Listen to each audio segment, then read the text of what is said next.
आज आपल्या चर्चेची मुख्य बातमी म्हणजे 72 दिवस झाले पण मराठा समाजातील केवळ 27 जणांनाच मिळाले ओबीसी प्रमाणपत्र. होय मित्रांनो, महाराष्ट्रातील मराठवाड्यातून आलेल्या 429 अर्जांपैकी केवळ 27 लोकांनाच मिळाले ओबीसींचे प्रमाणपत्र.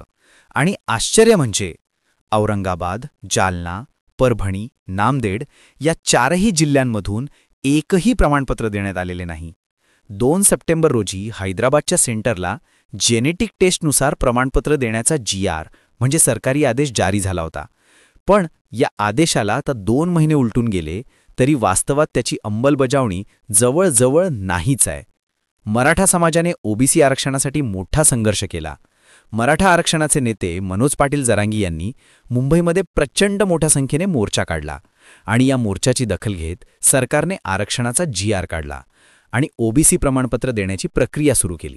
पण प्रत्यक्षात शासन निर्णय जारी झाल्यानंतरच्या 72 दिवसांत मराठा समाजाला फक्त 27 जणांनाच हैदराबाद गॅझेटिकनुसार जात प्रमाणपत्र देण्यात आले. कोणत्या जिल्ह्यामध्ये किती प्रमाणपत्राची वाटप झाली ते पाहू.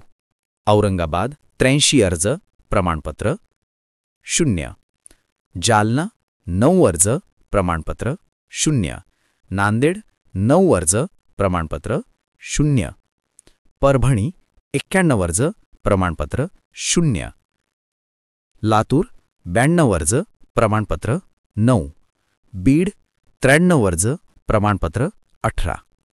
या आकडेवारीकडे पाहिलं तर स्पष्ट होतं की प्रशासनाच्या गतीचा वेग कासवाच्या चालीपेक्षा कमी आहे. 72 दिवसांत केवळ 27 प्रमाणपत्र म्हणजे दररोज एकही प्रमाणपत्र नीट निघत नाही. याचे कारण असे सांगितले जाते की गॅझेटनुसार प्रमाणपत्र देण्याची प्रक्रिया लोकांना माहीत नाही. 2 जिल्हास्तरीय समित्यांकडे कागदपत्रे योग्यरित्या सादर होत नाहीत. 3 तहसीलदार व उपविभागीय अधिकारी फाईल्स वेळेत पुढे पाठवत नाहीत. 4 ऑनलाईन अर्ज प्रक्रियेत तांत्रिक अडचणी आहेत. 5 समित्यांमधील अधिकाऱ्यांकडून फाईल तपासणीत विलंब होतो. पण खरं कारण हे सरकारच सांगू शकतं. पण महाराष्ट्रातील जनतेला सरकारने दिलेल्या आश्वासनाचं काय होणार? ते केवळ कागदावरच राहणार का? बीड जिल्हा सोडला तर बाकी उर्वरित 6 जिल्ह्यांमध्ये प्रक्रिया पूर्णतः ठप्प आहे.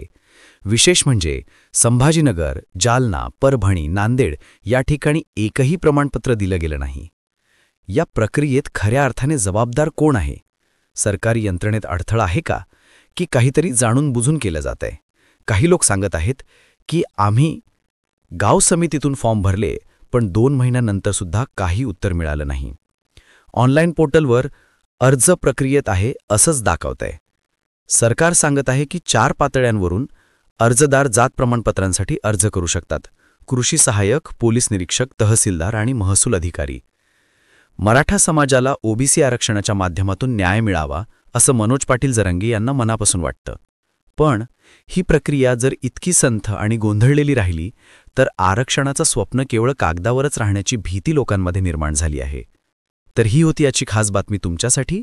मराठा समाजाला ओबीसीतून आरक्षण मिळेल का फक्त आरक्षण हे कागदावरच राहील? तुम्हाला काय वाटतं? नक्कीच खाली कमेंट करून सांगा.